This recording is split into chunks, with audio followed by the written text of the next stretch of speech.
right, Shalom.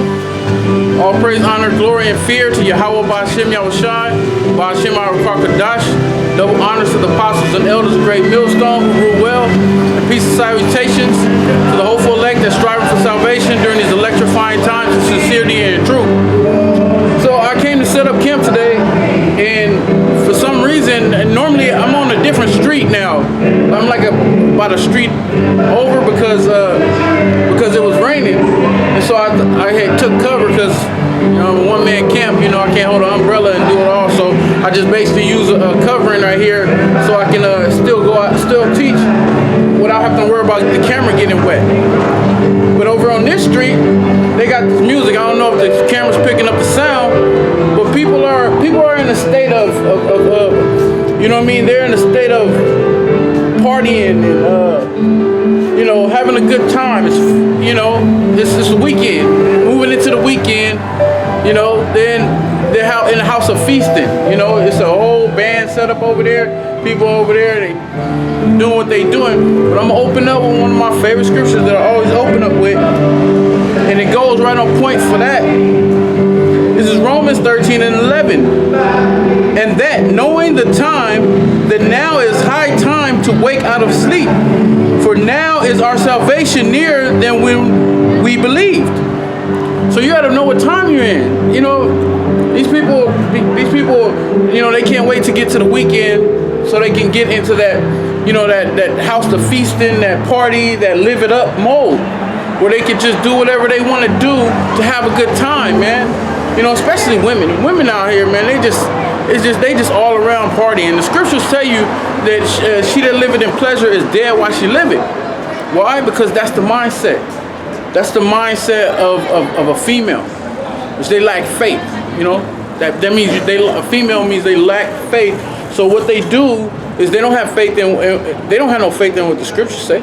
So what do? They party and they live it up. They have a good time. That's what the people are in. So this is Ecclesiastes 7, and I'm gonna start from the top, but the point is further down, like in the 4th verse. But I'm gonna start from the top. It says, "A good name is better than precious ointment, and the day of one's death than the day of one's birth." So, having a good, precious name, it's not a name once popularity of people here in the world. You got famous people that have a good name, a good worldly name.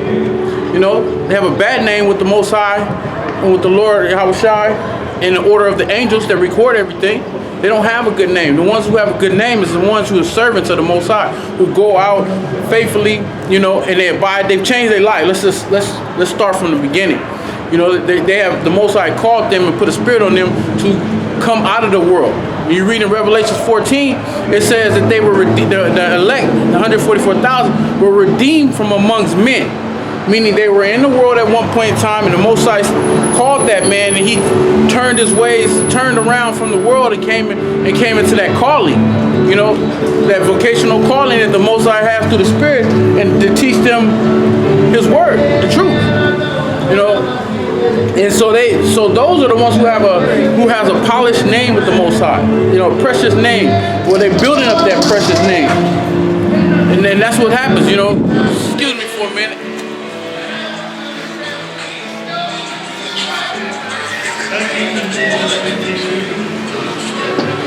Yeah, it's pretty windy out here.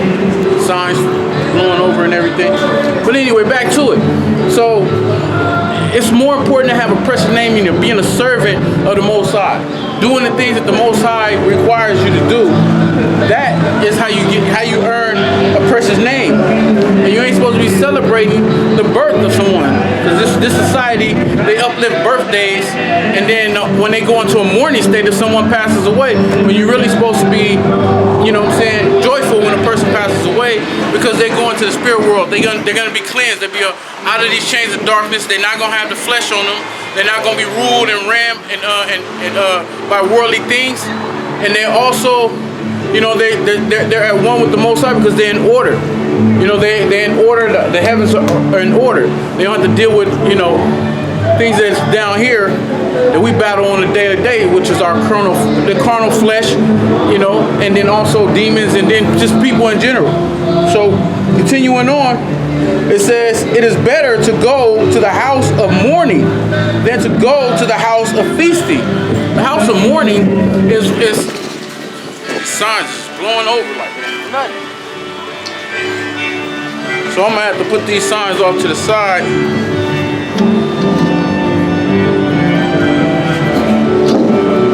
There we go. Hopefully that works out. So when you're in a house of mourning, is you in tune with the time you're in, because the scriptures. Matter of fact, let me get it real quick.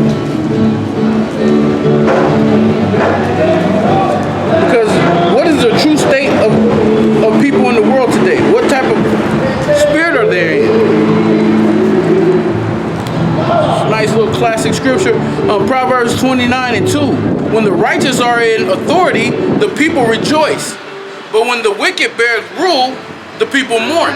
And you look at the people all across the world, they're in a mourning state. But why? Because they're in bad conditions.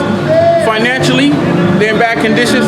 They're in bad conditions with the way that government is running, and the health status of people. People are in a rough condition, bad conditions. The economy is stricken, it is stripped down. People can't find work. People can't find homes or places to stay that's affordable. They have to pile up 2 and 3 families. The earth, they keep talking about this global warming. They keep talking about there's a shortage of food. And the Esau, man, he's a mad scientist. He's making fake food for you to eat, and he's pushing out GMOs for you to eat. And of course, he's hoarding all the good stuff for himself. The scripture said that matter of fact, let me get it real quick.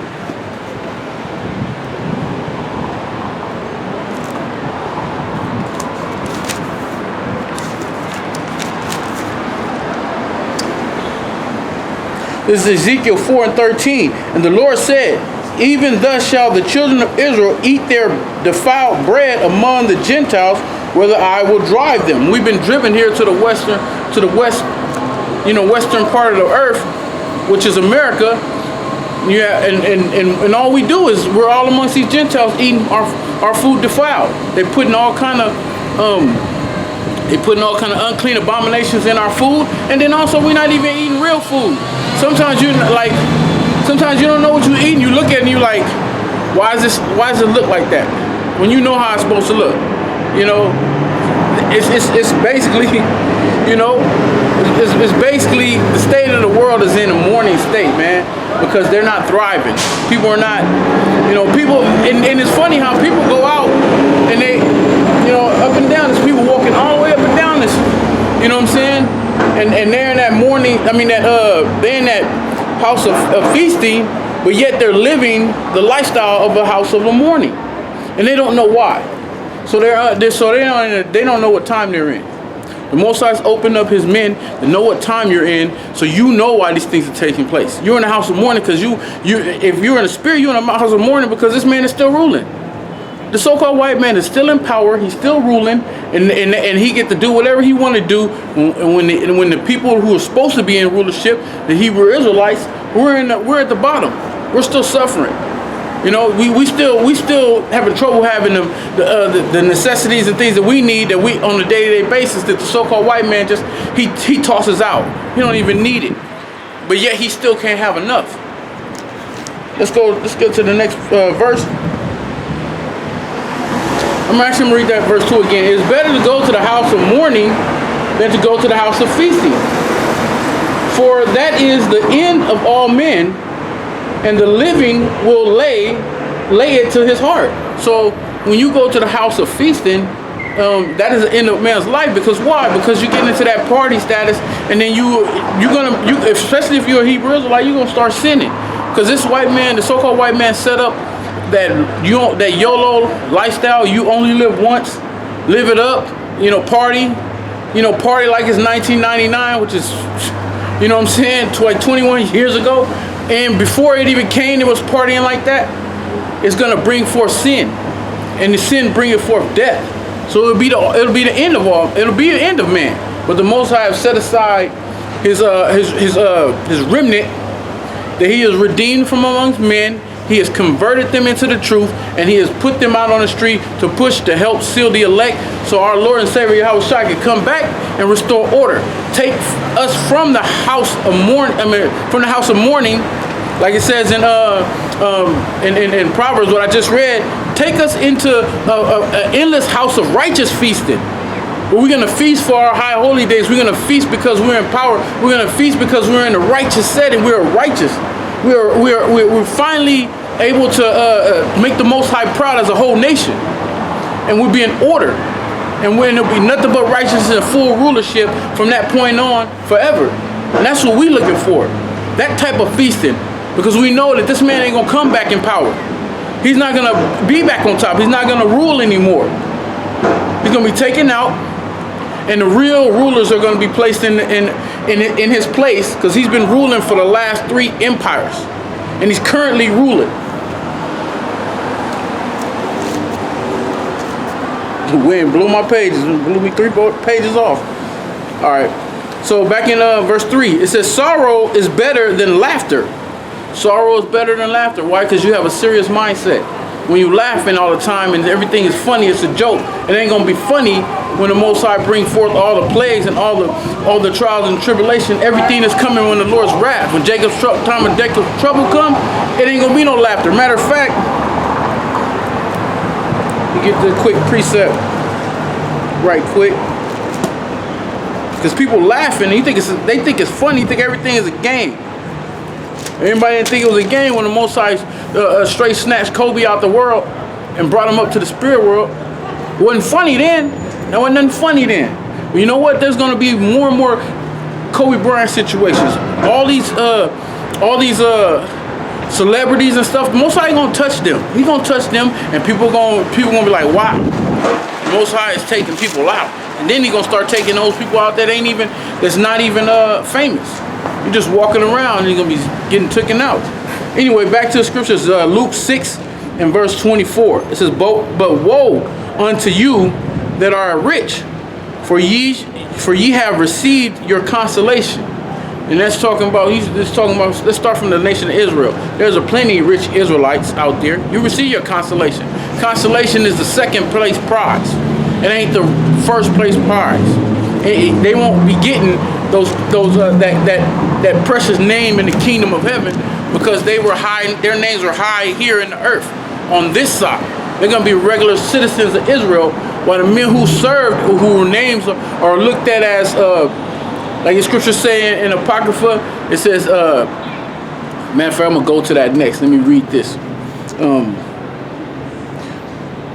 Verse 25 says, woe unto you that are full, for ye shall hunger. Woe unto you that laugh now, for ye shall mourn and weep. They're gonna mourn and weep. Everything's funny. It's a game. You're having a good time. You laughing. You drinking. You being merry. Just like the scriptures say. You living it up. You having the time of your life. But it's a time that's gonna come where it ain't gonna be no fun and laughter. All them laughs and them smiles gonna turn to frowns. And I was going into how hold on, let me just get a quick precept. All right, because the men of the Lord, the servants of the Most High, the hopeful elect, they don't have a good name. People look at men that are serving the Most High and doing the work of the Most High. We have a bad name. The scriptures say they hated him who rebuketh in the gate, roughly paraphrasing.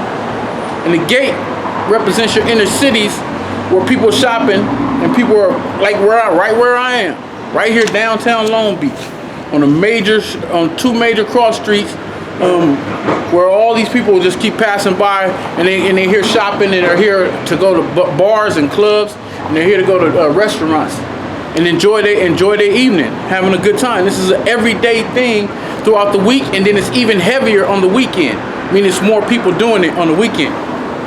But let's see what the scriptures say according to that. This is Wisdom of Solomon, the 3rd chapter, starting at the top. It says, but the souls of the righteous are in the hands of the Most High, and there shall no torment touch them. So when the Most High comes and brings the change of your laughter, your smiles, and turns them to frowns and you crying, like the scripture just said, you shall mourn and weep. When they're mourning and weep, the Most High is going to be protecting his servants. There's no torment's going to touch them. Why? Because they were in the right spirit. They were in the spirit of mourning when you're in the house of feasting. When you're out here partying, walking down up the street, having a good time, going from bar to restaurant, and you're out here, living it up, having a good time, you're in the house of feasting. You're in a house of laughter and having a good time. I'm going to go back to Ecclesiastes, but I'm going to finish this part out. It says, in the sight of the unwise, they seem to die. Let's go into that. So when brothers go into the truth and they family members that are like fully indoctrinated in these churches and they believe in hell, right? And a brother might have once believed in hell because he didn't know no difference. He didn't know nothing. He just know what was handed down to him, was taught to him. Lies that were taught to us from generation to generation. When the Most High snatched you, like I said earlier, redeemed you out of the earth, redeemed you from amongst men, and allowed you to have his truth. Then, having this truth, you're gonna what? You're gonna disown that whole believing in hell. The scriptures will set the truth shall set you free, so you're not in bondage under the concept of forever eternal damnation, and that you're gonna go. There's a place called hell that you're gonna go to. That goes totally against the Most High having mercy. That's the first thing. Like, why would he banish someone into hell for eternal fire for the rest of existence, and he get tormented and burned forever? If he says you that he's the Most High is a merciful power, right? He forgive it, So that goes against that. But at the same time, like I was saying, the Most High take you away from that because people are enslaved to that mindset, to thinking that there's a place that they're gonna go once upon a judgment come. That hell is talking about when America gets destroyed and this place is lit on fire with 200 million missiles and it's burning and there's nothing but water. That's the lake of fire. Ain't no place where Satan is down there waiting for every single person. The Most High banished down there their spirit. None. So you get free from that lie. You get free. The truth shall make you free. So I no longer believe in that. I was free from that over 12 years or so ago. I was free from that lie that I used to believe and didn't even have reasons for why I believed it. It was told to me. The whole earth and the world was saying it. So, the ignorance of me and my mindset back then was growing up as a kid. I believed it. But the Most High set us free who have given us the truth and to knowing what true hell is. Hell is a condition. It's not a place. But back on point, people in the world, they see us teaching the Bible and they don't even stop to think the fact that, hey, wait a minute. When the Lord came on the scene, what he was teaching wasn't received. They want to grab and gnash on him with their teeth. They want to lay hands on him. He had to duck out the back. So what was he saying that would make these people want to do that? We're not just talking to the wicked scribes and Pharisees, but it used to be an uproar when he would speak. Paul tells you that when he would speak, there would be riots. Peter and them would Peter got incarcerated. These are things. So the men of the Lord was speaking something that society back then wasn't accepting and wasn't going for. That kind of lines up to the men that are teaching now, right? Because your family that believes in hell think you're teaching hate when you're teaching the truth. They say that you're gonna go to hell. That's what they say. Well, that's why the scripture says, in the sight of the unwise. Who's the unwise? 2/3 of our people, and the rest of it. I don't even like addressing the heathens, because you don't matter whatsoever. Even the 2/3 don't matter. At this go around, at least there are people, and they're the unwise. Why? Because they don't have the knowledge that the Most High gave them. The Most High gave his elect, the 1/3, and the elect. They don't have that, so they're unwise to what? Unwise to the truth. they're unwise to what the scriptures are really talking about. So they can't understand why we speak the way we speak and what we're teaching. So to us, we seem like, you know what I'm saying, we're going to die. So it says, in the eyes of the unwise, in the sight of the unwise, they seem to die, and their departure is taken for misery. So that's why, you know, your people say, oh man, the Most High, like they say, oh, God's going to deal with you, you teaching hate and all this other stuff. Not knowing that we're teaching exactly what the Most High, through the spirit and power of Yahweh Ba'Shem Yahushua Ba'Shem Arakakadash, teaching the truth. Wa'amat. That's what we teaching. It says, and their goings from us to be utter destruction. So they think that, what do they think? They think we're going to go into hell. Our going from them will be utter destruction. Lord willing, I'm saying our, because I'm saying that Lord willing, we're the hopeful elect. You know, like we out here, the Most High said, you serve me, here's a reward for it. So we take on the mindset of that belief, you know what I'm saying, that confidence that we're part of his elect. And if we're not, then who is? Who else is out there doing that? Who's out there teaching the Bible? Regardless of who's out on the streets, period. You gotta scratch your head on that if that's not us. That ain't the men that you see on the corners. That ain't the men you see uploading videos or bombing the hell out of YouTube. You know? It says, but they are in peace. Whoa. Let's examine that. Right? When someone is in peace, right? That means they're stable with it. You know, they don't have a concern or worry. You know, that means they have faith that they're gonna be fine, that they're gonna be all right. Because the scriptures tell you the Most High, everything goes according to His will. So when we go out and teach, whatever we come across, whatever resistance or ignoring us, whatever it is that goes on, we understand that's the will of the Most High. And we thank the Most High that He don't have us just walking by, that He put the Spirit on us to listen and to accept the truth. You know, being at peace is a beautiful thing, because you don't have the worries that other people have. Because I truly believe that people, even though people are in a party and stuff, some of these people are going out partying just so they can get away from what they're seeing. You know, you see all these stuff that's going on. If you pay attention and you see things, or if you're not paying attention, somebody near you paying attention, they're gonna mention it in front of you. Like this coronavirus that's going on, people getting shook by that. It's starting. You have cases popping up around. You know, all 5,000 plus cases from my understanding is here in the United States. You know, people here is like that. You know what I'm saying? It's like the zombie movie. You know, one guy gets infected and he bites somebody. Guess what happens? They don't just drop dead. They just start multiplying, biting, and it just spreads. But in this case, they ain't biting. They coughing. They coughing and they spreading that germs because it's, from my understanding, it's airborne. And people are catching it, their immune systems is weak, is not strong enough to fight it off, and they're getting infected, and people are dying. That's just one plague. That's just one pestilence that the Most High is bringing forth. There's more to come. There's going to be pestilences all around the corner when the Most High jump this thing off. Well, I'm going to read this straight through because it basically goes into the hopeful elect. You know, it deals with the hopeful elect very heavy and thoroughly. It says, for though they be punished in the sight of men, they're punished in the sight of men because the scriptures say you're going to catch hell. If you come to the house of mourning and you serve the Most High in spirit and in truth, you're going to catch hell because Yahushua caught hell.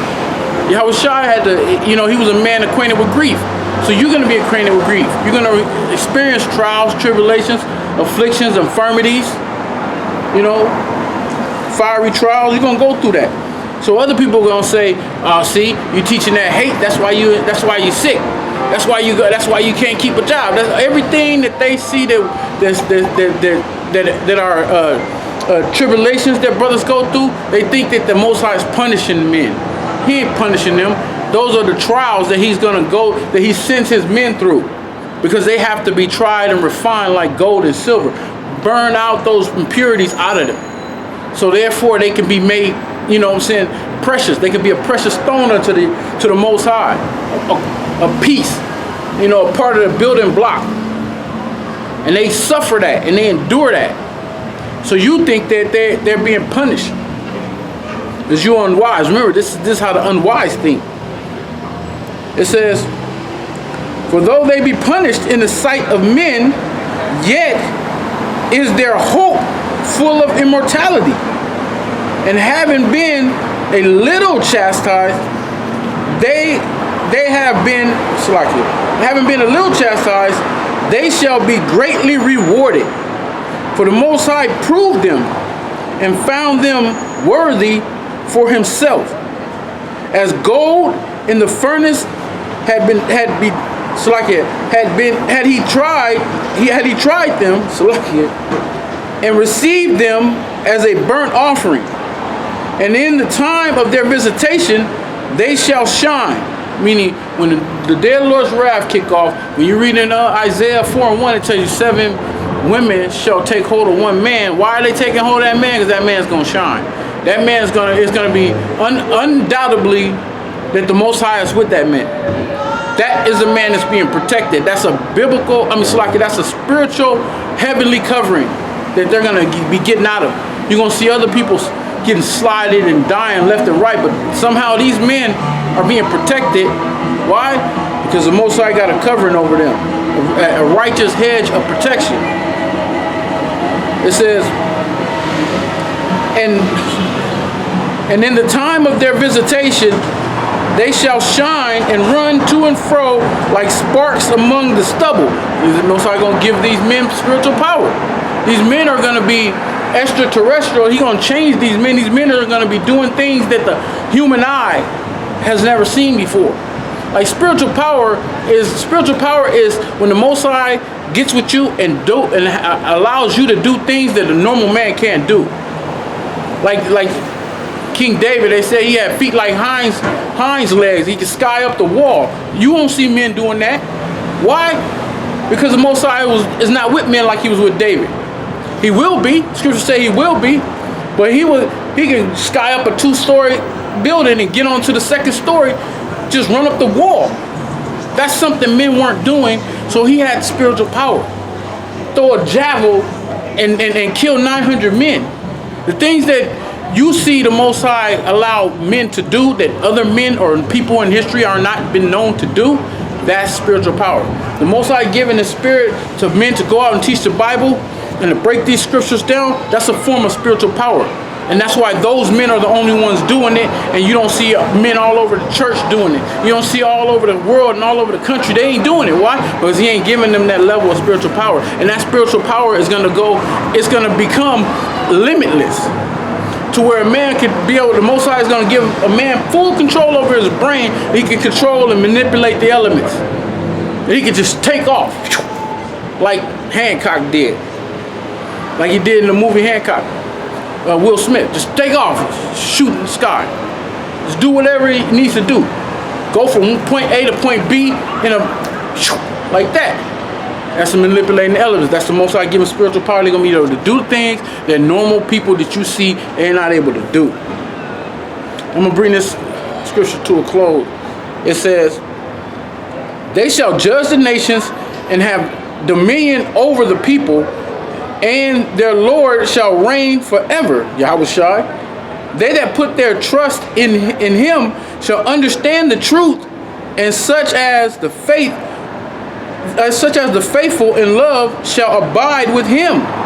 For grace and mercy is to his sinners, and he had care for his elect.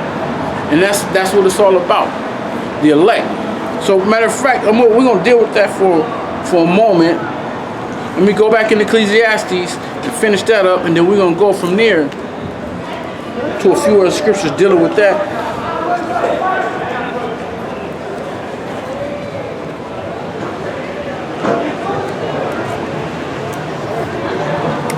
Figure out where I left off at. Here we go. Back in Ecclesiastes, 7th chapter. And I left off at I'm gonna start back at verse 3. It says, sorrow is better Sorrow is better than laughter, for the sadness of the countenance of the heart is made better. Why? Because you're enduring. You're mentally enduring. The spirit is enduring different things. When it's enduring different things, it strengthens you. Because the word endure means to make hard, right? So if you got something, you know, like for an example, you got different fighters that do body hardening.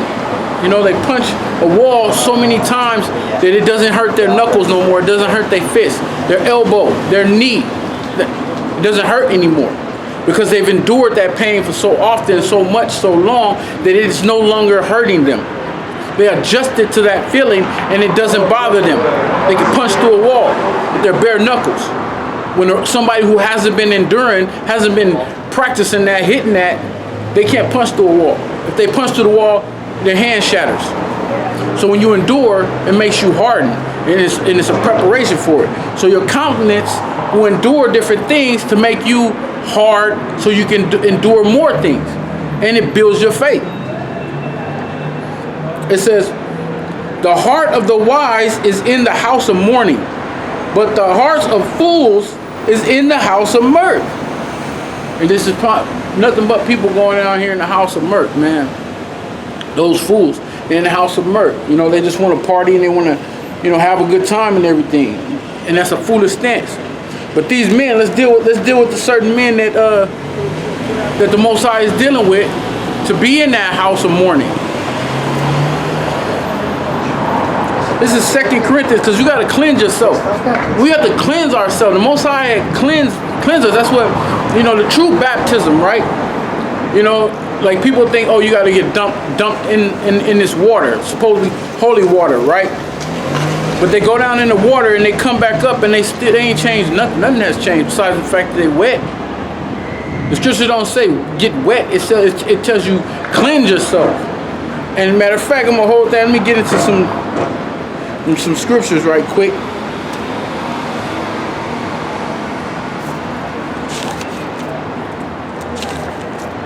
This is John 17:17. It says, sanctify them through thy truth. Thy word is truth. So word sanctify means cleanse. So you be separate. You'll be separate away from the unclean. You know, that's why the Most High had laws for the of cleanliness for the nation of Israel, starting with the circumcision. You had to be circumcised so you could be cleansed by the Most High, being separate from the heathens.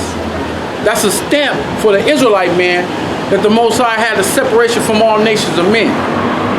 You know, so you have to cleanse yourself.